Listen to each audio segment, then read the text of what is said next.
আজকের দিনই বৈঠকে সংক্ষিপ্ত সময়ে বক্তব্যের বিষয় সলাত, নামাজ। সলাত সম্পর্কে আমরা এক গুরুত্বপূর্ণ সংক্ষিপ্ত তথ্যবহল বিবরণের চেষ্টা করব ইনশাআল্লাহ আজিজ। সলাতের আলোচনায় আমরা প্রারম্ভের আলোচনা পেশ করব। সলাত আদায় করতেই হবে। তারপরে সংক্ষিপ্ত আলোচনা হবে যারা সলাত আদায় করে না তারা কেমন। তারপরে সংক্ষিপ্ত কথা হবে যারা সলাত আদায় করে কিন্তু রাসূলের পদ্ধতিতে করে না তারা কেমন। তারপরের সংক্ষিপ্ত আলোচনা হবে কিভাবে সলাত আদায় করতে হবে। বিষয়টি নিয়ে আমরা অতীব গুরুত্বপূর্ণ তথ্যবহল বিবরণের চেষ্টা করব ইনশাআল্লাহ। তোমরা যারা ছেলেরা দায়িত্ব পালন করছো, একটু ডান দিকে বাম দিকে লক্ষ্য করো। কোথাও কোনো জায়গা থেকে দাঁড়িয়ে কোনো কথা কেউ শুনতে পাবে না। জরুরিভাবে ডানে বামে সামনে তাদেরকে বসতে অনুরোধ করো, অন্যথায় স্থান ত্যাগ করতে হবে। আর আপনাদের কাছে আরো জরুরি কথা চলাকালীন প্রয়োজন দেখিয়ে উঠার চেষ্টা করবেন না, এটা আমি পছন্দ করি না। আমি আপনার জন্যই ঢাকা থেকে এসেছি। ক্লাস শেষে কথা শেষ হলে আবার যেতে হবে। আপনাকে আমি মূল্যায়ন করি। আপনি হয়তোবা মনে করেন যে আমি খুব ভালোবাসি আব্দুর রাজ্জাক বিন ইউসুফকে, আপনাকে আমি তার চেয়ে কম ভালোবাসি এ কথা নয়। আপনার সার্বিক কল্যাণ আমি আন্তরিকভাবে কামনা করি, এ কথাই ঠিক। মর্মে বক্তব্য চলাকালীন কোনো প্রকার অবহেলা অবস্থা দেখাবেন না, কোনো প্রয়োজন দেখাবেন না, আর বক্তব্যের সাথে মুনাফিকি করবেন না। কোনো গতাগণিক বক্তব্য দিই না। দীর্ঘদিন থেকে যা বলে আসছি, মানুষের সামনে কোনোদিন কেসা কাহিনী বলি না। চলো শরম পাও না এখানে। তো আমি আপনাদেরকে বিভিন্ন দিক থেকে বসে আলোচনা শোনার জন্য অনুরোধ জানাচ্ছি। উল্লিখিত বিষয়ের উপরে কথা বলার পূর্বে আপনাদের সাথে জরুরি কথা যে মক্তবগুলো বন্ধ হয়ে গেছে বা ভালোভাবে চলে না।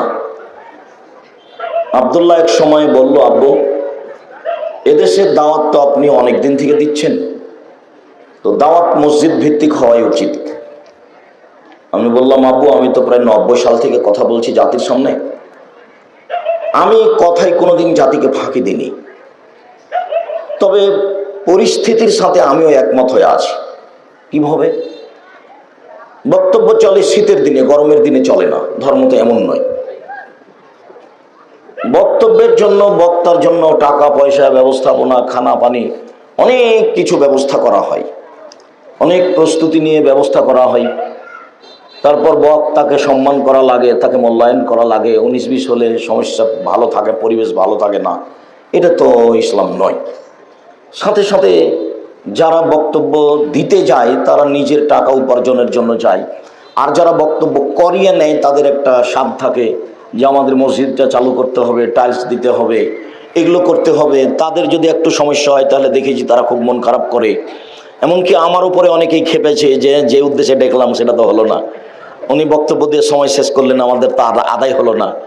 তাহলে তো আসলে লক্ষ্য উদ্দেশ্য অনুযায়ী আমিও চলতে পারিনি, পরিস্থিতির সাথে আমি থেকে গেছি। তো এই পদক্ষেপ নিতে হবে, এটাই ঠিক। মানুষ অনেকেই হয়তো পছন্দ করতে পারে, পছন্দ নাও করতে পারে। তবে দেশভিত্তিক মসজিদ ভিত্তিক দাওয়াতের ব্যবস্থা করতে হবে, শিক্ষার ব্যবস্থা করতে হবে, এটাই ঠিক। বর্তমান যে শিক্ষা আছে শুধুমাত্র কোরআন মাজিদ পড়িয়ে দেওয়া হয়, সেখানে বাংলা, ইংরেজি, আরবি 4টার সমন্বয়ে, 3টার সমন্বয়ে, অঙ্কের সমন্বয়ে বাচ্চাদেরকে মক্তব শিক্ষা দিতে হবে। মক্তবে সেই জন্য শিক্ষকদের ট্রেনিং দিতে হবে। জামিয়া সালাফের অধীনে একটি বড় শাখা আদ-দাওয়া ইলাল্লাহ, আদ-দাওয়া ইলাল্লাহর একটি বড় শাখা মক্তব পরিচালনা করা। তারা একটা শক্ত পদক্ষেপ নিয়ে এদেশের মাটিতে মক্তব ভিত্তিক দ্বীনি দাওয়াত এবং শিক্ষা কার্যক্রমের প্রজেক্ট হাতে নিয়েছে। ইতিমধ্যে তারা 250-300 মসজিদে মক্তব চালু করেছে। সারা দেশ জুড়ে মক্তব চালু করবে ইনশাল্লাহ, এই মর্মে তারা জোরালো সিদ্ধান্ত নিয়েছে।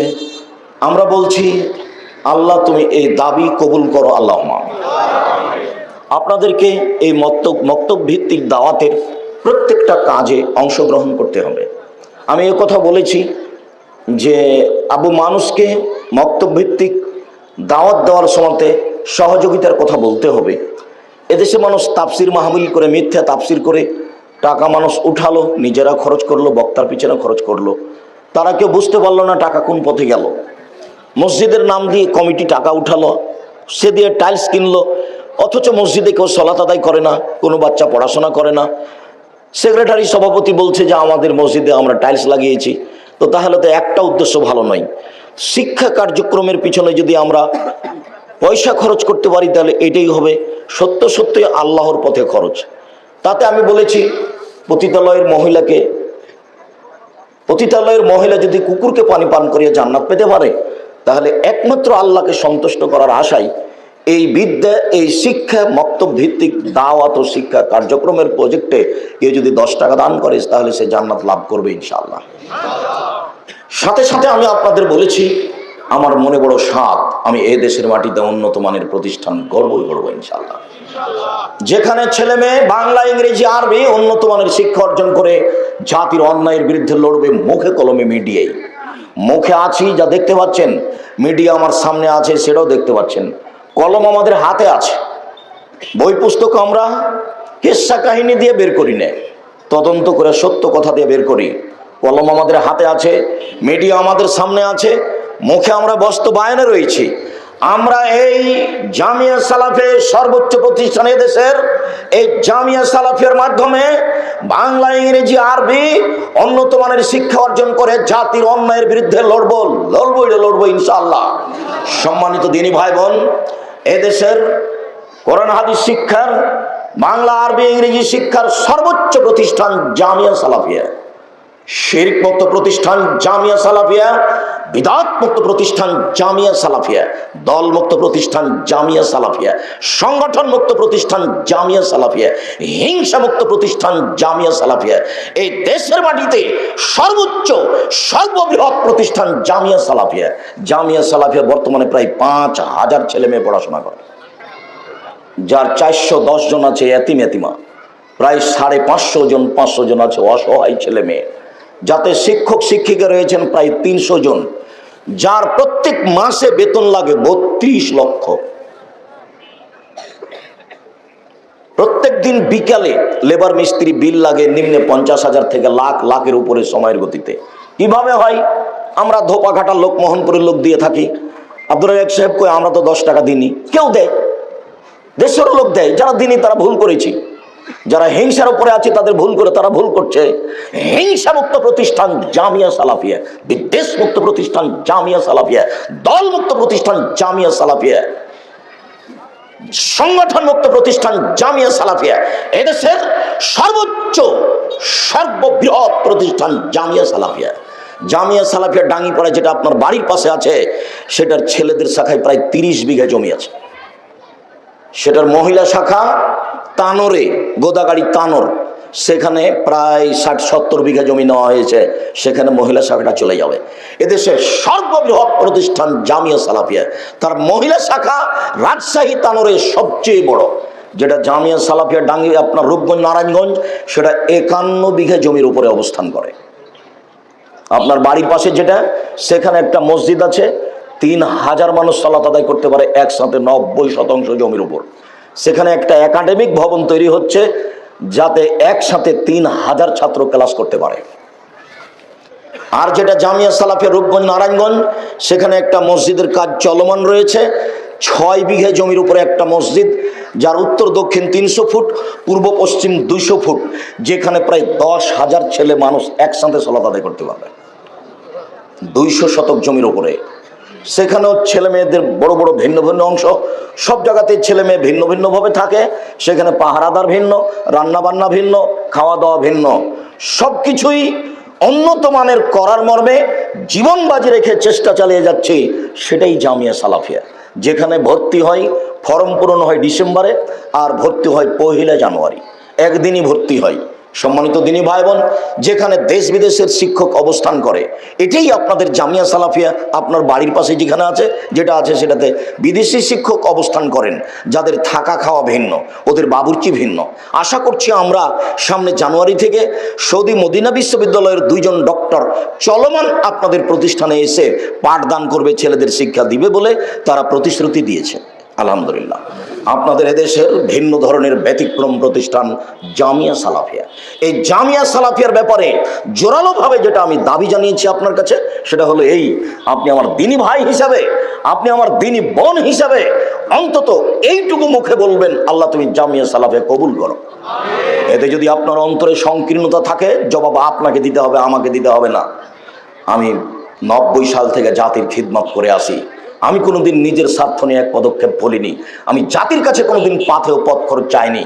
জাতি ঋণী, আমি কারোর কাছে কোনোদিন 1 মিনিটের জন্য ঋণী হইনি। আমি আল্লাহকে বলি, আল্লাহ তুমি জামিয়া সালাফে কবুল করো, আর আমার যদি কোনো ভুল ত্রুটি হয় তাহলে সেটা তুমি মাফ করো।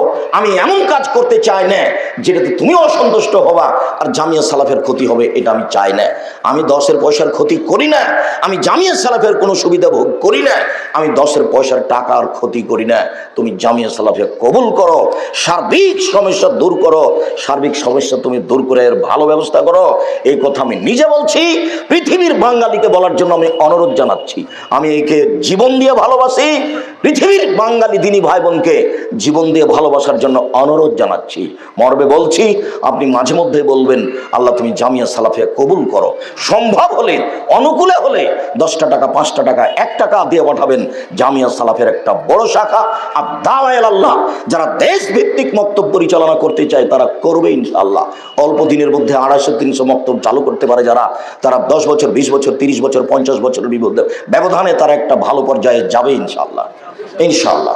মর্মে উপস্থিত বৈঠকের দিনী মুসলিম ভাই বোনকে এই সাথে আরেকটি অনুরোধ জানিয়ে যাচ্ছি যে 23-24 সম্মেলন নভেম্বর, যেটা আপনার বাড়ির পাশে জামিয়া সালাফিয়া ডাঙ্গিপাড়া পাওয়া রাজশাহী, আমি আপনাকে দিনী ভাই মনে করছি, আপনাকে আমি দিনী বোন মনে করছি।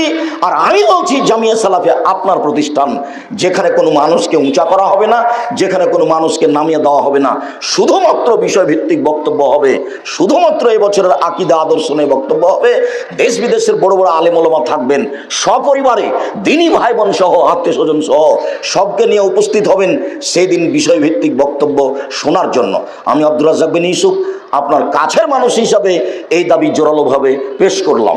মর্মে আরও পেশ করে গেলাম যে সম্ভবপর 10 টাকা দিতে সংকীর্ণতা বোধ করবেন না। যদি ভিতরে কোনো হিংসা বা দুর্বলতা কাজ করে, সে জবাব আপনি দিয়েন, আমাকে দিতে হবে না। আমি জাতির সামনে জামিয়া সালাফিয়ার কথা বলে গেলাম, আমি কোনো স্বার্থ রেখে যাইনি।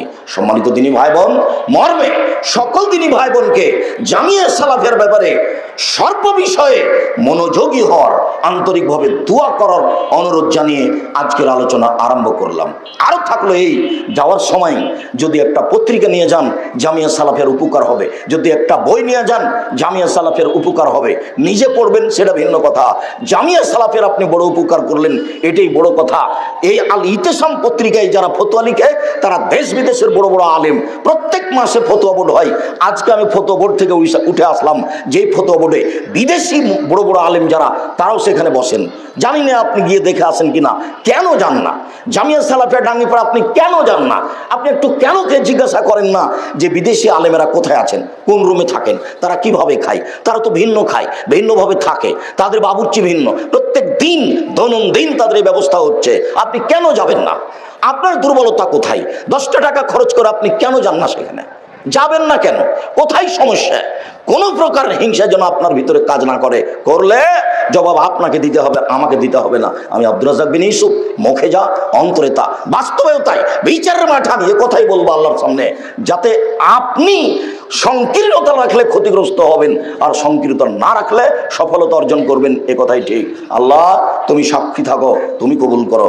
আমার দিনী ভাই বোনকে, মোহনপুরের লোকজনকে, রাজশাহী জেলার লোকজনকে, বৃহত্তর রাজশাহীর লোকজনকে, দেশবাসীকে তুমি সঠিক পথে নিয়ে আসো। জামিয়া সালাফিয়াকে ভালোবাসার সুযোগ করে দাও। আর যারা জেরুজালেমে আছে বিপদগ্রস্ত, তুমি তাদের রক্ষা করো। আল্লাহুম্মা আমিন। তোমার দরবারে বক্তব্যের সূচনায় এই দাবি জানিয়ে আলোচনায় চলে গেলাম। সম্মানিত দিনী ভাই বোন, সালাত এমন একটি ইবাদত যার উপরে নির্ভর করে অন্যান্য ইবাদত। এই ছেলে, ওই যে কয়েকজন দাঁড়িয়ে আছে ওখানে, তুমি দেখতে পাও না? আমি দেখতে পাই যে ওখানে 2-1 জন। তোমরাই কি পাহারা দিচ্ছ না? কে ওরা? না তোমরা ওই দেখাশোনা করা লোক ছাড়াই প্রোগ্রাম করছো? তোমরাই যদি দাঁড়িয়ে থাকো ভালো কথা, আর যদি কোনো লোক দাঁড়িয়ে থাকে তাহলে প্রথম তো তুমি দায়ী, আর দ্বিতীয়ত এমন লোক আমি চাচ্ছি না। আপনাকে আমি ভালোবাসি, আল্লাহ রাসূল কথা বললে সাহাবীদের বসতে বলতেন। সে মর্মে আপনাকে আমি বসার জন্য অনুরোধ জানাচ্ছি। অনুকূলে না হলে চলে যেতে পারেন, তাতে আসে যায় না। আমার নতুন পরিচয় দেওয়া লাগবে না, আমি আব্দুর রাজ্জাক বিন ইউসুফ। যদি চিনা না থাকে, জানা না থাকে, আজকে ভালো করে জেনেন, আমি আব্দুর রাজ্জাক বিন ইউসুফ।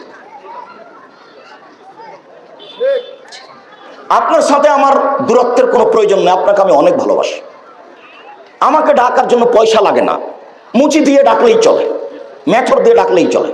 সময়ের অনুকূলে হলে আমি চলে আসবো। আমি হলাম কচুর পাতার পানি, আমার ব্যক্তিগত কোনো মর্যাদা নেই, ওটা আমি দাম দিই না। কচুর পাতার উপরে পানি আছে, একটু বাতাস আসলে টলবল টলবল করে এই পড়ো এ পড়ো এ পড়লো এ পড়লো। আমি নিজেকে কচুর পাতার পানি মনে করি, আমি কোনো ব্যক্তিত্ব নিয়ে সমাজে চলি না। আর আমার এই ব্যক্তিত্ব দেখানোর প্রয়োজন নেই। যদিও রাস্তাঘাটে চললে, বিমানবন্দরে গেলে যারা থাকে ওখানে, তারা আমার পিছনে পিছনে দৌড়ায় যেখানে যখন যাই। যেটা আমি কোন সময় প্রয়োজন মনে করি না। আমি আছি স্বাভাবিকভাবে, যেভাবে দেখছেন সেভাবে থাকি, দেশ বিদেশে সব জায়গায়। সম্মানিত দিনী ভাই বোন, আপনাকে আমি ভালোবাসা দেখিয়ে বলছি, কথা মূল্যায়ন করবেন।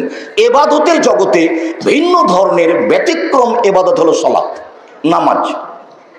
সালাত এমন একটি ইবাদত যার উপরে নির্ভর করে অন্যান্য ইবাদত। যদি সালাত কবুল হয়, বাকি ইবাদত কবুল হবে। যদি সালাত কবুল না হয়, বাকি ইবাদত বাতিল হবে। আমি জানি ইবাদতের জগতে সবচেয়ে দামি ইবাদত হলো সিয়াম, রোজা। বৃহস্পতিবার সোমবার সিয়াম থাকবেন। সুন্নাতে কথাই ঠিক, তবে নিজের উপরে জরুরি মনে করে নেবেন। কেন? বৃহস্পতিবার সোমবার রিপোর্ট পেশ করা হয়। আপনার রিপোর্টটা যখন উপরে দেওয়া হবে, তখন আল্লাহ দেখবে যে সিয়াম, রোজা আছে। এইটা ফলাফল সবচেয়ে ভালো। কি করলেন জীবনে? খাচ্ছি তো অনেক, খাওয়ালাম তো অনেক। বৃহস্পতিবার সোমবার সিয়াম থাকি না কেন? থাকি না, থাকার চেষ্টা করি আল্লাহকে সন্তুষ্ট করার জন্য। কি হবে এমন? রোজা ইবাদতের জগতে সবচেয়ে ভালো ইবাদত, যার বিনিময় 2-4 নেকি নয়, যার বিনিময়ে 10-5 নেকি নয়, যার বিনিময়ে আল্লাহ কাউকে লিখতে বলেন না। সিয়ামের বিনিময় কে দেন? আল্লাহ দেন। 2 রাকাত সালাত আদায় করলে আল্লাহ ফেরেশতাকে কি বলবেন? এ নেকি লিখে দাও। কোরআন মাজিদ পড়লে আল্লাহ ফেরেশতাকে বলবেন, এই নিজের নেকি লিখে দাও। কেউ যদি সুবহানাল্লাহ বলে, আল্লাহ ফেরেশতাকে বলবেন নেকি লিখে দাও। কেউ যদি 10 টাকা দান করে, আল্লাহ বলবেন এই নেকি লিখে দাও। আর কেউ যদি সিয়াম থাকে, রোজা থাকে, তাহলে আল্লাহ কি বলবেন? আমি সেটা নিজে দিব। সেটার সাথে আপনার ভালোবাসা গড়ে না কেন? গড়া উচিত।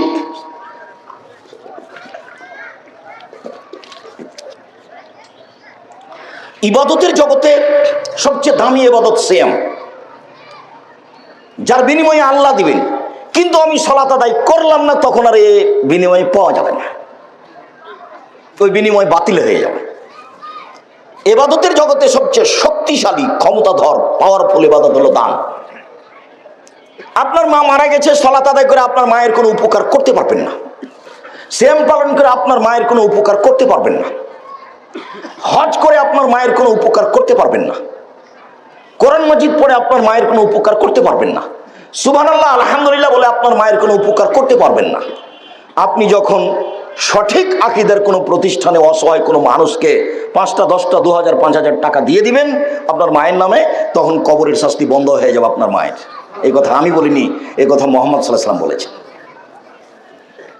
পৃথিবীতে সবচেয়ে শক্তিশালী, ব্যতিক্রম, ভিন্ন ধরনের পাওয়ারফুল ইবাদত হলো দান। আপনি দান করলেন অনেক, কিন্তু আপনি নামাজ পড়েন না, সালাত আদায় করেন না, তখন আল্লাহ এটা কেটে দিবেন।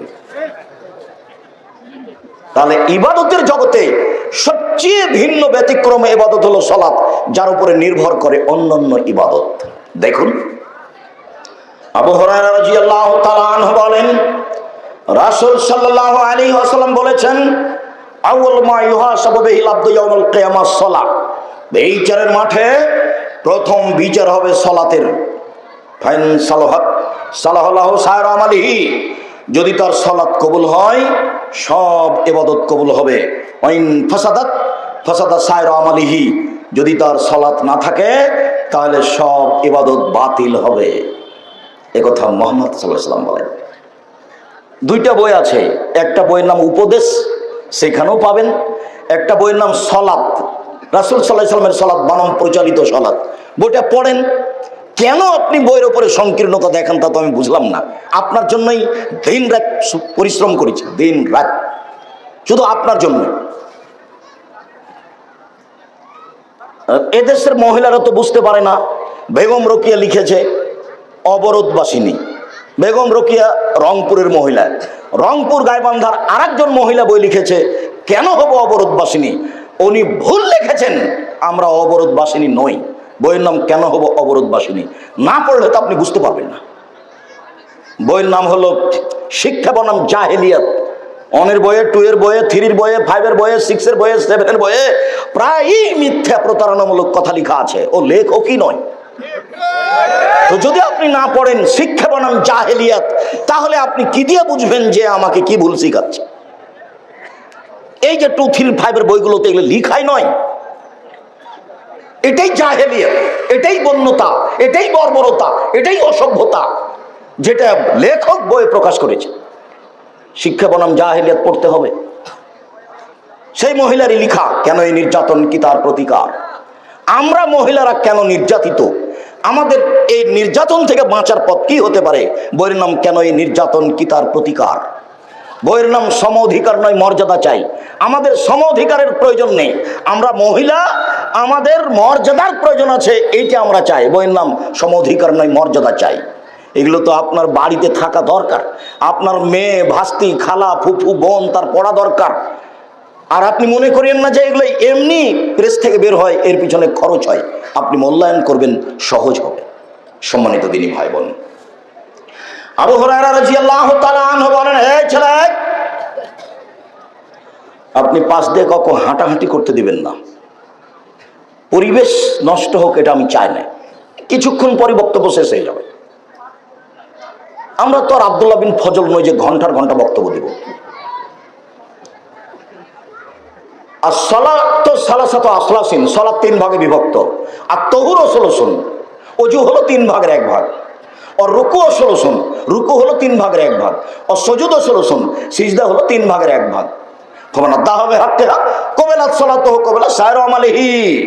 কেউ যদি সালাত ঠিক ঠিক আদায় করে তার সালাত কবুল করা হবে, সব ইবাদত কবুল করা হবে। যদি তার কোনো কারণে সালাত বাতিল করা হয়, সব ইবাদত বাতিল করা হবে, এক ইবাদতও টিকবে না। ওকে ঠিক মতো আদায় করতে হবে ঠিক সময়ে, নইলে সব ইবাদত বাতিল হবে। এ কথা আমি বলিনি, এ কথা মুহাম্মদ সাল্লাল্লাহু আলাইহি সাল্লাম বলেন। ওযু, রুকু, সিজদা ধরে নিলাম যে 300 নেকি আমি পাবো, কথার কথা।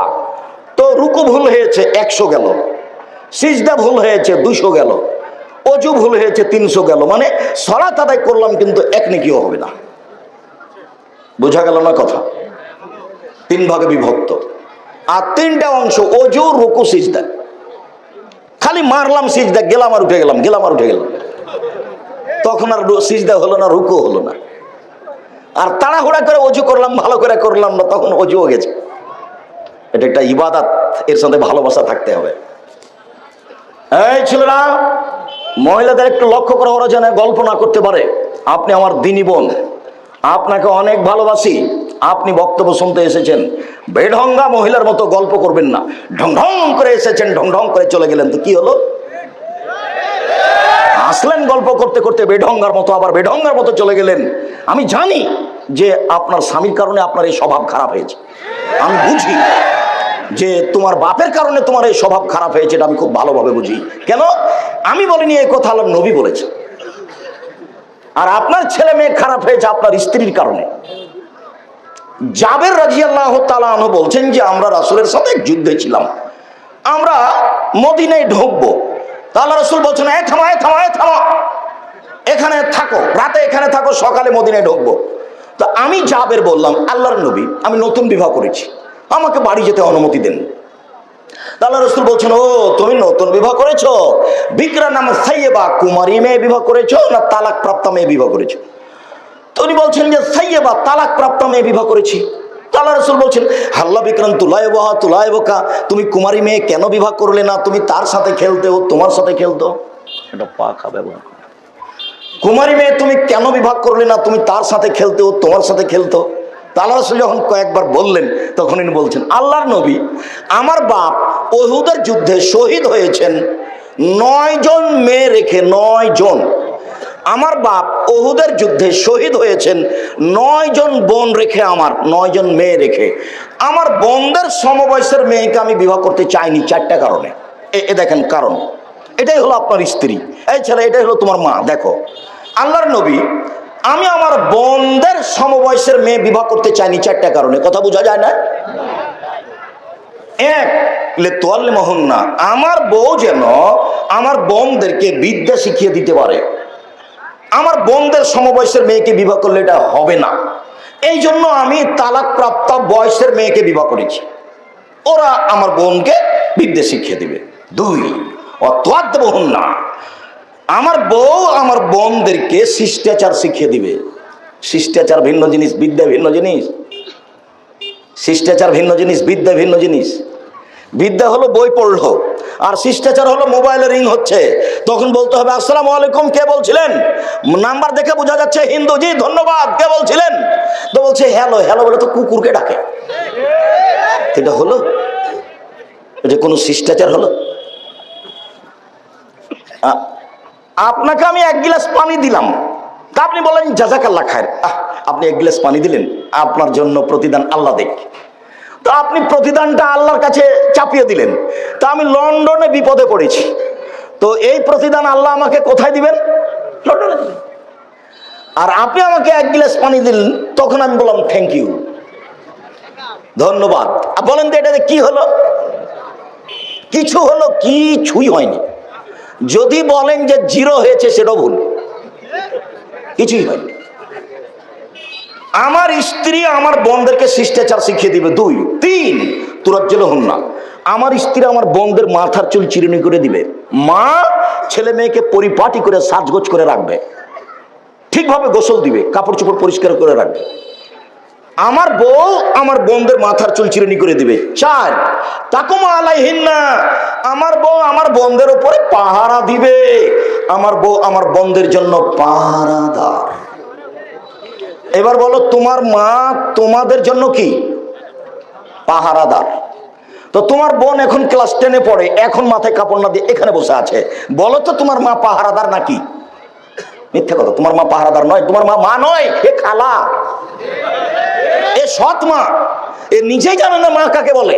বাপে বিবাহ দিয়েছে, স্বামীর কাছে গেছে, তাই বাচ্চা হয়ে গেছে। ওর নিজের জানা নাই মা কাকে বলে। এই ছেলে, হাদিস বুখারী মুসলিমের, তুমি বিবেচনা করো। আমি নিজের ভাষা বলিনি, আমি নিজের কথা বলিনি। আমার স্ত্রী আমার বোনদেরকে 4টে জিনিস শিখাবে। 1, বিদ্যা। তোমার মায়ের তো একটা দোয়া মুখস্থ নেই। তোমার মাকে গিয়ে আজকে জিজ্ঞাসা করো, তোমার মা কোনোদিন দরজাটা বিসমিল্লাহ বলে বন্ধ করে কিনা? আল্লাহ রাসূল বলছেন, গালে কোলা আবু ওয়াজকুরুল্লাহ, দরজা বন্ধ করো, বিসমিল্লাহ বলো। ফাইনা শায়তান লা ইয়াফতাহু বাবান মুগলাকান, বন্ধ দরজা শয়তান খুলতে পারে না।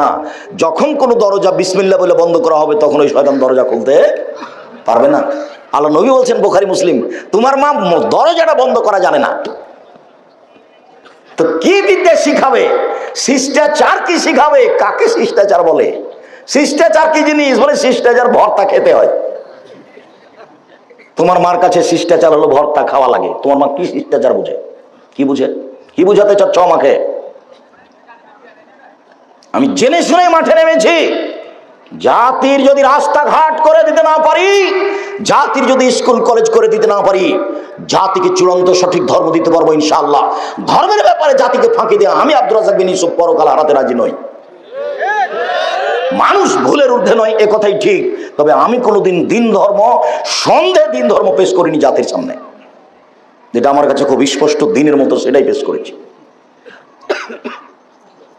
বিদ্যা, শিষ্টাচার, চিরুনি, পাহারাদার।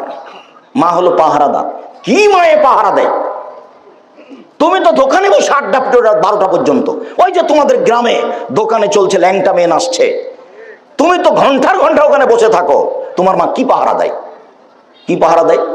তোমার মা তো তোমাকে বলবে, এশার সালাতের পরে বাড়ি পৌঁছবি, আমি তোর মা বলছি তোর দাঁত খুলে দেব। এটা মা, ও পরীক্ষা করে বাচ্চাকে। অবাক কথা, তুমি ঘন্টার ঘন্টা দোকানে বসে থাকো, আর তোমার মা পাহারাদার। মানে পাহারাদার আমাকে উল্টা বুঝায় না গো, পাহারাদার বাংলা ভাষা। ওর আরবি হচ্ছে তাকুমো ইয়াকুমো, পাহারা দেয়, দাঁড়িয়ে থাকে। আল্লাহ নবী বলছেন, সম্মানিত দিনী ভাই বোন, সালাত এমন একটি ইবাদত যার উপরে নির্ভর করে অন্যান্য ইবাদত। আল্লাহ বলেন ওয়াকিমুস সালাতা লিযিকরি, পৃথিবীর মানুষ মুহাম্মদ সাল্লাল্লাহু আলাইহি সাল্লাম আপনি সালাত আদায় করুন আমাকে ডাকার জন্য। পৃথিবীর মানুষ তোমরা সালাত আদায় করো আল্লাহকে ডাকার জন্য। মহান আল্লাহ বলেন হাফিজু আলাস সালাওয়াতি ওয়াস সালাতিল উস্তা, পৃথিবীর মানুষ তোমরা 5 ওয়াক্ত সালাত আদায় করো ঠিক ঠিক, বিশেষভাবে আসরের সালাত আদায় করো নির্ধারিত সময়ে, নির্ধারিত নিয়মে। 5টার সময়ে আসরের সালাত আদায় করো না। সূর্য ডুবে তখন আজান দিয়ে সালাত আদায় করছে আসরের। ধর্ম পাগল হয়ে গেছে। ধর্ম রাজশাহী চাঁপাই নবাবগঞ্জের হাওয়াই লাড্ডু दोनों हाथ में लड्डू है जो चाहे उसको खा ले जो चाहे उसको छोड़ दे। ভুল হিসাব। ইসলাম এমন একটি ধর্ম একজন মানুষ দিয়ে চলে যার নাম মুহাম্মদ সাল্লাল্লাহু আলাইহি সাল্লাম। বড় হুজুরের সম্মান আছে, অনুসরণ নেই। অনুসরণ কার? মুহাম্মদ সাল্লাল্লাহু আলাইহি সাল্লামের। পীর সাহেবের সম্মান আছে, অনুসরণ নেই। বুজুর্গানের দ্বীনের সম্মান আছে, অনুসরণ নেই। অনুসরণ কার? মুহাম্মদ সাল্লাল্লাহু আলাইহি সাল্লামের। এক গ্লাস পানি পান করলে ডান হাতেই পান করব, বড় পীর বাম হাতে পান করছে। এখন কি করতে হবে? তাহলে আমরাও কি বাম হাতে শুরু করব? এই বোকা ছেলেগুলির মতো। বোকা ছেলেগুলির চুল ছেড়েছে, তোর নিচের দিক সব চেঁচেছে, ওপরে একটু আছে। ওর বাপও জানে না এটা ঢঙ্কি, ওও জানে না। ওর পরিবেশই নষ্ট। ওটাই আব্দুল্লাহ বলছিল, বুঝতে পারেননি অনেকে বক্তব্য। আব্দুল্লাহ বলছে যে আমরা যারা মুসলিম দেশ তারা কেন বিনোদন নিয়ে মত্ত, খেলা কেন বাহারায় নেই, আমরা কেন সেখানে গিয়ে খেলা দেখছি, শিক্ষা কেন নেই, সবার হাতে কেন মোবাইল। ওর জীবনে কিছু বাস্তব ঘটনা ও নকল করে।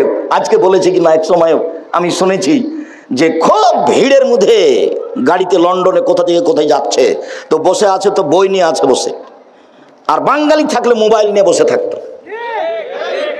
তো বলছে আব্দুর রহমানকে, বলছে দেখ রে আব্দুর রহমান, ওরা কিন্তু গাইবান্ধার ভাষায় কথা বলে আপোষে। আব্দুল্লাহ আব্দুর রহমান আব্দুরের মধ্যে জন্ম কিন্তু গাইবান্ধাই। খাবো যাবো এভাবে বলে, এনা এনা দিবু এইভাবে বলে। আপোষে যখন কথা বলে তখন কোথাকার ভাষা বলে? গাইবান্ধার ভাষা বলে। ভাই বোন সবাই, কারণ যে তোমরা চাঁপাই নবাবগঞ্জ রাজশাহীর মানুষ, তোমরা গাইবান্ধার ভাষা নিলে কেন? তো ওখানে যেহেতু নানা নানির কাছে বড় হয়েছে, জন্ম ওখানে, সেই জন্য ওইটাই বলে। তখন ওটা আব্দুর রহিমকে জানাই যে মিশরে থাকে, ওটা মারিয়ামকে জানাই যে ইয়েতে আছে, কোথায় যেন মালিক সৌদ রিয়াদ বিশ্ববিদ্যালয়, ওরাকে জানাই যে দেখ বিদ্যা কি জিনিস, ওরা কি করছে আর আমরা কি করি। সম্মানিত তিনি ভাই বোন, বলছিলাম মহান আল্লাহ বলেন বিশেষভাবে আসরের সালাত ঠিক ঠিক সময় মতো আদায় করো। সংক্ষিপ্ত বিবরণ বুঝলাম, সালাত আদায় করতেই হবে। ওযু করে সালাত আদায় করতে হয়, পানি নেই। তায়াম্মুম করে সালাত আদায় করতে হবে, মাটি নেই। বিনা ওযুতে বিনা তায়াম্মুমে সালাত আদায় করতে হবে। কেবলার দিকে মুখ করে সালাত আদায় করতে হয়, কেবলা বোঝা যায় না, কেবলা ছাড়াই সালাত আদায় করতে হবে। দাঁড়িয়ে সালাত আদায় করতে হয়, দাঁড়িয়ে থাকা যায় না। বসে থেকে সালাত আদায় করতে হবে, বসে থাকা যায় না। শুয়ে থেকে সালাত আদায় করতে হবে, কেবলার দিকে পা করে শুয়ে যেতে হবে। যেভাবে সহজ, সালাত আদায় করতেই হবে। পরিষ্কার কাপড় পরে সালাত আদায় করতে হয়, পরিষ্কার কাপড় নেই, যে কাপড় পরে আছে তাতে পেশাব পায়খানা লেগে আছে, এই কাপড় পরেই সালাত আদায় করতে হবে। পরিষ্কার অপরিষ্কার কোনো কাপড়ই নেই। কথার কথা এমন এক জায়গাতে আছি যেখানে পরনে কোনো কাপড় নেই, উলঙ্গ অবস্থায় আছি, এই উলঙ্গ অবস্থাতেই সালাত আদায় করতে হবে। তাই তো কোনো এক সময় বলা হয়েছিল যে মার্কিন সৈন্য মুসলিম দেশে ঢোকে, যেমন গাজার কথা বলছি, ওরা ক্ষমতা দেখে মুসলিম মহিলাকে বলছে উলঙ্গ অবস্থায় আমার সামনে হাঁটো। এই সময়ে যদি সালাতের টাইম হয়ে যায়, এই উলঙ্গ মুসলিম মহিলাকে মার্কিন এই শয়তানদের সামনেও তাকে সালাত আদায় করতেই হবে, যে কোনো মূল্যে করতেই হবে। পৃথিবীতে এমন কোনো পরিস্থিতি নেই যেই সময়ে সালাত মাপ, পৃথিবীতে এমন কোনো জায়গা নেই যে সময়ে সালাত মাপ। মহিলাদের হায়েজ ব্যতীত কোনো পরিস্থিতি নাই পৃথিবীতে। শত্রু তাড়া দিয়েছে, দৌড়িয়ে চলে যাচ্ছেন, সালাতের টাইম পার হয়ে চলে যাচ্ছে, আপনি ওই সময়তে ওইভাবেই সালাত আদায় করুন। শিকল ধরে আছেন গাড়ির, ঠেলে ঠেল মানে না, সালাতের টাইম পার হয়ে যাচ্ছে, ওইভাবেই সালাত আদায় করবেন। পৃথিবীর ব্যতিক্রম এবাদত সালাত। সব এবাদত অসুবিধা বুঝে, শ্যাম বুঝে, রোজা অসুস্থ পরে করেন, হজ বুঝে এবছর করেন না সামনে বছর করেন, জাকাত দুদিন আগে দিয়ে দেন, দুদিন পরে দেন, সমস্যা নেই। ব্যতিক্রম ইবাদত সালাত। উপস্থিত বৈঠকের দিনই মুসলিম ভাই ও বোন, এই মেঘ কথা বলছো কেন? তুমি একটা মহিলা মানুষ, শরম পাও না? একবারে মুখ বন্ধ করে থাকবেন। আর একজন মহিলা যদি আপনার গায়ের উপর দিয়ে চলে যায় তবে আপনি মুখ খুলবেন না। আপনার জন্য সালাত জরুরি। দেখুন আল্লাহ নবী বলছেন মহিলারা যদি 4টা কাজ করতে পারে জান্নাতের সব দরজা খোলা, তখন সালাত আছে। এই দেখেন, 1 5 ওয়াক্ত সালাত, 2 রমজান মাসের সিয়াম রোজা, 3 স্বামীকে মেনে চলা, 4 জেনায় লিপ্ত না হওয়া। 4টা কাজ করবে জান্নাতের সব দরজা খোলা, তার মধ্যে সালাত আছে। 1 সালাত, 2 রোজা সিয়াম, 3 স্বামীকে মেনে চলা। তিতা লাগলেও মানতে হবে, মিঠা লাগলেও মানতে হবে। এইভাবে মাস মাস সপ্তাহ সপ্তাহ কথা বন্ধ করে থাকা যাবে না। দুনিয়ায় অনেক বড়, আপনি খোলা তালাক নিয়ে চলে যান, কোনো সমস্যা নেই। স্বামী জমিদার হোক না হলে ফকির হোক, চেয়ারম্যান মেম্বারকে বলেন ভাত খাবো না, একটা খোলা তালাক করে নেন, তার কাছে তালাক নামাটা পৌঁছে দিয়ে বাড়ি চলে যান, কোনো সমস্যা নেই। আপনার এই অধিকার আল্লাহ রাসূল দিয়ে রেখেছে। কিন্তু অধীনে থাকবেন আর খাওয়ার সময়তে বলবেন মেয়েকে তোর বাপকে ভাত দিয়ে, বৌমাকে বলবেন তোমার শ্বশুরকে পানি দিয়ে আসো। কোন সময় যদি জানো 1 গ্লাস পানি নিয়ে, তো থেকস করে রেখে ভাবে চলে যাও। আব্দুর রাজ্জাক সাহেব, আমাদেরকে অত তুচ্ছ করে বলিয়েন না, আমার স্বামীরও মুখ খারাপ, আমি এটা বুঝলাম। আল্লাহ নবী বলছেন সবচেয়ে ভালো মানুষ সেই যে স্ত্রীর কাছে ভালো, সবচেয়ে বদ কমিনা সে যে স্ত্রীর কাছে খারাপ। কখনো স্ত্রীকে কটু কথা বলবেন না। রাসূল সাল্লাল্লাহু আলাইহি ওয়াসাল্লাম বলছেন স্বামীর জন্য 5টা জিনিস লাগে। 1, তার মানে ও স্বামী। 1, যে মানের নিজে খায় সে মানের বউকে খাওয়ায়। 2, যে মানের নিজে কাপড় পরে সে মানের বউকে পরায়। 3, বউকে কটু কথা বলে না। বউকে কটু কথা বলতে হবে না। বলতে হবে না তোমার ঠোঁটটা মোটা, বলতে হবে না তোমার রংটা কালো। একবার যদি ঠোঁট মোটা বলেন 10 বছর ভালোবাসবে না। এমনি তো কম বুদ্ধির মানুষ, সব সময় প্রশংসা করেন, সারা রাত পা টিপে দিবে। প্রশংসা প্রিয় মানুষ। আল্লাহ রাসূল বলছেন কটু কথা বলবেন না, দাঁতটা উঁচাই কথা বলবেন না। বলবেন তোমার মতো কোনো মেয়ে দেখি না, তুমি সবচেয়ে আমার কাছে ভালো, তোমার চাল চলনে আমি খুবই খুশি। কটু কথা বলবেন, মুখের উপরে মারবেন না। নিজের বাড়ি ছাড়া কোথাও যেতে দিবেন না। ফুফুর বাড়ি যেতে পারে না, খালার বাড়ি যেতে পারে না, মায়ের বাড়ি যেতে পারে না, এখানে সেখানে যেতে পারে না, হাট বাজারে যেতে পারে না। কাপুরুষের স্ত্রী যেতে পারে। আমরা তো জীবনও হাট বাজারে যাই না, তা আমরা তো বেঁচে আছি। কই, আমাদের তো চলে। আমার ছাত্র জীবন থেকে নিয়ে এখন পর্যন্ত আমি কোনোদিন চায়ের স্টলে বসিনি। প্রতিষ্ঠানের ভিতরে, জামিয়া সালেফের ডাঙ্গিপাড়ার ভিতরে আছে, প্রতিষ্ঠানের ভিতরে আছে চায়ের স্টল দোকান। ওখানে গেলেও তাড়াহুড়া করে বলে হুজুর আসেন একটু বসেন বসেন বসেন। ও তো মনে করছে যে আমাদের বস এসছে, তাহলে একটু বসতে বলি, কি দেবো বলেন? না, তুমি ফাঁকি দিও না, ভালো করে জিনিস বানাইও। ছেলেরা যদি অভিযোগ দেয় তাহলে কিন্তু তুমি থাকতে পারবে না। ছেলেদের অভিযোগই গ্রহণ হবে। তুমি আবার ভুল বুঝিও না, আমাকে বলিও না আব্দুর রাজ্জাক সাহেব আমাকে বিদায় করে দিয়েছে, এটা আমাকে বলিও না পরে। ছেলেরা ভালো বললে তুমি ভালো, ছেলেরা খারাপ বললে তুমি খারাপ। তবে একজন বললেই সেটা গ্রহণ করবো তা নয়। তো কই চায়ের স্টলে না বসে তো আমরা বেঁচে আছি তো দুনিয়াতে, কোন রকম করে তো আছি। কেন আপনি আড্ডা পিটবেন? আপনাকে আমি বলেছি 4টে নসিহত থাকবে মনে, 4টে। 1, 5 ওয়াক্ত সালাত, 2 হালাল রুজি, 3 কোরআন তেলাওয়াত, 4 দুইজন যেখানে বসে আছে সেখানে বসবেন না। আব্দুর রাজ্জাক সাহেব প্রয়োজনে বসেন, 2 জন বসে আছে, আপনি বসলে তো আড্ডা পিটা হলো। এই ছেলে, তোমরা যারা পাহারা দিচ্ছ দেখতে পাও না গাড়িটা এখানে মোটরসাইকেলটা স্টার্ট দিল, এটা দেয় কি করে? তুমি কি দেখাচ্ছ আমাকে? মোটরসাইকেলটা ঠেলে বাইরে নিয়ে যাবে, তারপরে স্টার্ট দিবে। তুমি এত স্বাভাবিক মনে করলে? তোমরা পাহারা দাও, এখান থেকে শেষ পর্যন্ত পাহারা দাও, অযোগ্যতার পরিচয় দিও না, এরপরে আমাকে দাওয়াত দিও না। যাকে দিয়ে তোমার চলে তাকে দিয়ে দাওয়াত দাও। আমি তোমার কাছের মানুষের কথাই ঠিক, তবে আমার গতি অনুযায়ী তোমাকে কাজ করতে হবে। আমি কোনোদিন মানুষকে পাপের কাজ করতে বলিনি, বলবো না। আমি বলবো না যে এক মুঠা সিগারেট নিয়ে আসে, একটা সিগারেটের প্যাকেট নিয়ে আসে, এটা আমি বলবো না।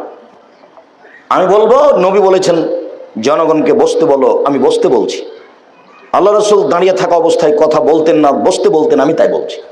একটা মানুষ এসে বলছে মাতা সাত কিয়ামত কবে হবে, তা আল্লাহ রাসূল কিছু বললেন না, নিজের কথা বলছেন। বলতে বলতে যখন কথা শেষ হয়ে গেল, আমরা সাহাবী মনে করলাম ওর উপরে রাগ করেছে, কই ওর তথ্য তো তিনি দিলেন না, ওর উপরে রাগ করেছে। তা আল্লাহ রাসূল কথা যখন শেষ করলেন 5-7 মিনিট 10 মিনিট পরে, তখন বলছে কে জিজ্ঞাসাকারী? কিয়ামত সম্পর্কে কে জিজ্ঞাসা করলো? জি আমি। ও তুমি কিয়ামত সম্পর্কে জিজ্ঞাসা করলে? এদা দইয়াতিল আমানাত ফান্তাজির ইসাত, যেদিন 10-এর পয়সা ধ্বংস হবে সেদিন কিয়ামত হবে। তখন তো পল্লীর বেদুইন অশিক্ষিত মানুষ ও বলছে কাইফা যাতুহা, 10-এর পয়সা কিভাবে ধ্বংস হয় এটা যে বুঝতে পারলাম না। তখন আল্লাহ রাসূল বলছেন এই যা উসসাদাল আমর ইলা গায়রি আহলিহি ফান্তাজির ইসাদা, যখন দায়িত্ব অযোগ্য মানুষের হাতে দেওয়া হবে, হেড মাওলানা অযোগ্য, হেডমাস্টার অযোগ্য, প্রিন্সিপাল অযোগ্য, চেয়ারম্যান অযোগ্য, মেম্বার অযোগ্য, এমপি অযোগ্য, মন্ত্রী অযোগ্য, ডিসি অযোগ্য, এডিসি অযোগ্য, জেল সুপার অযোগ্য, মসজিদের সভাপতি অযোগ্য, মাইরা খায়।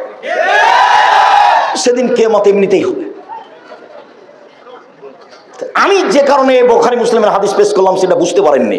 আল্লাহ রাসূল যে কথা বলছিলেন সাহাবীদের সামনে, একটা লোক এসে বললো যে কিয়ামত কবে হবে, আল্লাহ রাসূল তাৎক্ষণিক তার উত্তর দিলেন না।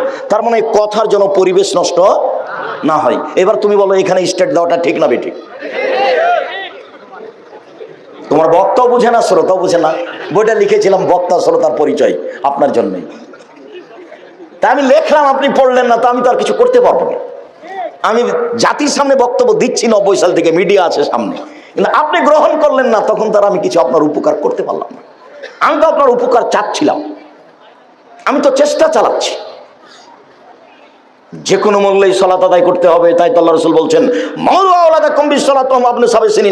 তোমরা তোমাদের ছেলে মেয়েকে সালাত আদায় করতে বললো 7 বছর বয়সে, পিটিয়ে সালাত আদায় করো 10 বছর বয়সে, 15 বছর বয়সে সালাত আদায় করে না, তখনও বাপ বেঁচে আছে, কথা মিথ্যে। 15 বছর বয়স হয়ে গেছে, মেয়ের সালাত আদায় করে না, তখনও বাপ বলছে আমি বাপ, এ কথা তার ঠিক নয়।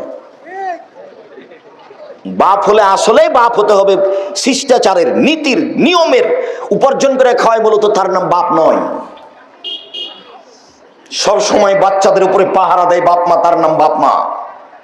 রাজুলু সাইয়্যিদ ফি আহলি বাইত, বাপ হলো বাড়ির কর্তা, অলমারাতু সাইয়্যিদা, মা হলো বাড়ির কর্ত্রী। নিজের কাজ করে যে তাকে বলে কর্মী, অপরের কাজ দেখে যে তাকে বলে কর্তা। নিজের কাজ করে যে তাকে বলে কর্মী, অপরের কাজ দেখে যে তাকে বলে কর্তা। আল্লাহর নবী বলছেন স্বামী হচ্ছে কর্তা আর স্ত্রী হচ্ছে কর্ত্রী। তো নিজে নামাজ পড়ে, ছেলেরাকে বলে না, বলেন তো ও কি কর্তা? ও নিজে বোরখা পরে আছে, মেয়েটা ক্লাস 10-এ পড়ে, ও ল্যাংটা হয়ে এসছে, ও কি কর্ত্রী? ও কি মা? ও খালা। আর আপনি হচ্ছেন সৎ বাপ। কষ্ট পেয়ে কোনো লাভ নেই। বাপ হলে ভালোবাসার ছেলে মেয়ের উপরে দিতে হবে। যা চাইলো তাই দিয়ে দিলাম, তার নাম ভালোবাসা নয়। ক্লাস 10-এ পড়ে মেয়েটা, তার হাতে বড় মোবাইল, বাপে দিয়েছে, আদর করে দিয়েছে। ছেলে 4-5-এ পড়ে, তার হাতে বড় মোবাইল, মানে মোবাইলের আর একটা অর্থ হলো জেনা।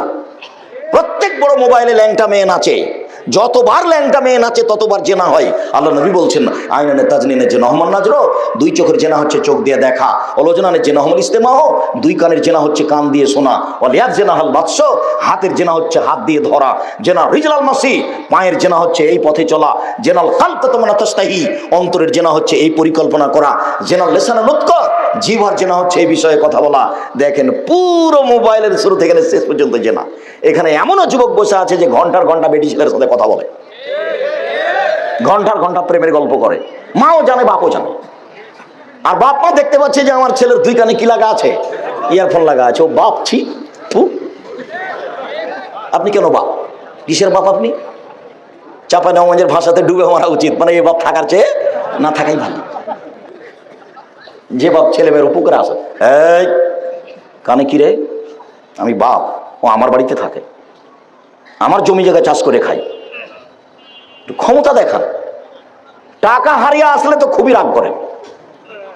সকাল 10টার সময় বেগুন নিয়ে ডেকেছেন মা এতে বাজারে, 12টার সময় গেছে, সকালে বেগুন ছিল 20 টাকা কেজি, যখন 12টা বেজেছে তখন 15 টাকা কেজি হয়ে গেছে। এই যে বাপ খেপে গেছে। তাহলে বাপের হোশ বুদ্ধি কি আছে? ঠিকই আছে। সম্মানিত দিনী ভাই বোন, রাসূল সাল্লাল্লাহু আলাইহি সাল্লাম বলেন যে ব্যক্তি সালাত আদায় করে না সে হলো কাফের। বাইনাল আবদ ওয়া বাইনাল কুফরি তারকুস সালাত, মুসলমান আর কাফেরের মধ্যে পার্থক্য হচ্ছে সালাত ছেড়ে দেওয়া। রাসূল সাল্লাল্লাহু আলাইহি সাল্লাম বলেন মান তারাকা সালাতা মুতাআম্মিদান ফাকাদ কাফারা, কেউ যদি ইচ্ছাকৃত সালাত ছেড়ে দেয় তাহলে সে কাফের। রাসূল সাল্লাল্লাহু আলাইহি সাল্লাম বলেন যারা রাসূলের পদ্ধতিতে সালাত আদায় করে না তাদের অবস্থা কি? তারাও কাফের, তাদের সালাত কবুল হয় না। একজন পল্লীর মানুষ মসজিদে ঢুকে সালাত আদায় করলো, আল্লাহ রাসূলকে সালাম দিল, আল্লাহ রাসূল বললেন তুমি সালাত আদায় করো, তুমি করনি। লোকটি আবার সালাত আদায় করলো, আল্লাহ রাসূল বললেন তুমি সালাত আদায় করো, তুমি করনি। লোকটা আবার সালাত আদায় করলো, আল্লাহ রাসূল বললেন তুমি সালাত আদায় করো, তুমি করনি। লোকটি বলল এর চেয়ে আমি ভালো করে সালাত আদায় করতে পারবো না, তাহলে শিখিয়ে দেন। ও তো তিনবার সালাত আদায় করলো। আল্লাহ রাসূল যদি বলতেন হ্যাঁ আদায় করেছে তো খুব একটা ভালো হয়নি, এটা হলে হতো, কিন্তু টোটালি না করে দিলেন, একেবারেই না। যে সালাত আদায় করে রাসূলের পদ্ধতিতে করে না সে হত্যার যোগ্য। বুখারী মুসলিমে এই হাদিসটি 18 বার এসেছে। আবু সাঈদ খুদরি শোনো, কতগুলি লোক বের হবে যারা বেশি বেশি সালাত আদায় করবে, তোমাদের সালাত তাদের কাছে কিছুই না।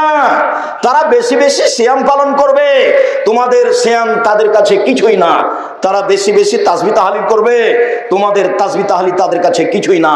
তারা বেশি বেশি দান খায়রাত করবে, তোমাদের দান খায়রাত তাদের কাছে কিছুই না। শোনো, তাদের কণ্ঠনালীর নিচে তাদের কোরআন যাবে না। শোনো, তাদের যে হত্যা করতে পারবে সে সবচেয়ে বেশি নেকি পাবে। তোমরা তাদেরকে পেলে আদসামুদের মতো করে, আদের মতো করে হত্যা করো। শোনো, ওদের যারা হত্যা করতে পারবে তারা সবচেয়ে বেশি নেকি পাবে। এক শ্রেণীর নামাজি হত্যার যোগ্য, এক শ্রেণীর রোজাদার হত্যার যোগ্য, এক শ্রেণীর তাসবিহ তাহলিলকারী হত্যার যোগ্য। তাসবিহ দানায় তাসবিহ টিপে 1000 দানার তাসবিহ, আবার মেশিনে এভাবে তাসবিহ টিপছে। আঙ্গুলে তাসবিহ গণনা করতে হবে, আঙ্গুলে। আঙ্গুল বিচারের মাঠে কথা বলবে। কয়েকটা জিনিস আপনার পক্ষে বিচারের মাঠে কথা বলবে। এক আঙ্গুল, যদি আঙ্গুলে তাসবিহ গণনা করেন। আব্দুল রাজ্জাক স্যার থামেন থামেন থামেন, আমি বিরুদ্ধ মানলাম স্যার, বয়স 70 বছর, আমি আঙ্গুলে গুনলে একবারও ঠিক হয় না। কখন যে 30 কাটা যায়, 20কে বলি 30। আপনার মরা পর্যন্ত যদি একদিনও ঠিক না হয়, একবারও ঠিক না হয়, তবু নেকি পাবেন। সব প্রতিবারই ভুল হোক, তবু নেকি হবে। কেন? এটাই নবীর সুন্নাত। বুঝা গেল না? আঙ্গুল কথা বলবে। 2, টাকা বৈধ হলে হজ করেছেন কালো পথের কথা বলবে। 3, সিয়াম রোজা কথা বলবে। 4, কোরআন তেলাওয়াত আপনার পক্ষে কথা বলবে। 24 ঘন্টায় অন্তত একবার না হয় একবার কোরআন তেলাওয়াত করবেন। কিছুই না পড়লে নামতে নামতে কোথায় রেখেছি বলেন তো? সূরা ইখলাস অন্তত 3 বার পড়েন। একবার কোরআন মাজিদ পড়ার সমান নেকি হবে। উপস্থিত বৈঠকের মুসলিম বোন, এই মেয়ে তোমাকে বলছি, ঢং ঢং করে হাঁটছো কোথায়? আপনি কথা বলছেন কেন? একটু লজ্জাবোধ করেন, একটু ইতস্তবোধ করেন। এখানে এসেছেন দেবরের সাথে, ভাসুরের সাথে, কেন আসলেন? দেবর ভাসুরের সাথে কথা বলছেন, একটু লজ্জাবোধ করেন না কেন? একটু লজ্জাবোধ করেন। সহজে জান্নাত। আব্দুল রাজ্জাক সাহেব, বক্তাদের মুখে শুনেছি জাহান্নাম বলতে নারী আর নারী। হ্যাঁ, এ কথাই ঠিক। জাহান্নাম বলতে নারী আর নারী, এ কথাই ঠিক। তবে আল্লাহ রাসূল এ কথা বলেছেন, মহিলারা 4টা কাজ করতে পারলে জান্নাতের সব দরজা খোলা। এটাও তো সহিহ হাদিস। 1, 5 ওয়াক্ত সালাত, 2, রমজান মাসের সিয়াম, 3, স্বামীকে মেনে চলা, 4, জেনায় লিপ্ত না। এইভাবে দেবরের সাথে গল্প করতে করতে আসলেন কেন? আবার দেবরের সাথে গল্প করতে করতে যাচ্ছেন কেন? আপনাকে আমি বললাম, কেউ যদি আপনার গায়ের উপর দিয়ে চলে যায়, যাক, আপনি মুখ খুলবেন না, মুখখান বন্ধ রাখেন। আব্দুর রাজ্জাক বিন ইউসুফ এসেছেন, চলো ওখানে বসার পরে মুখ খুলবো না, যা হবে হবে।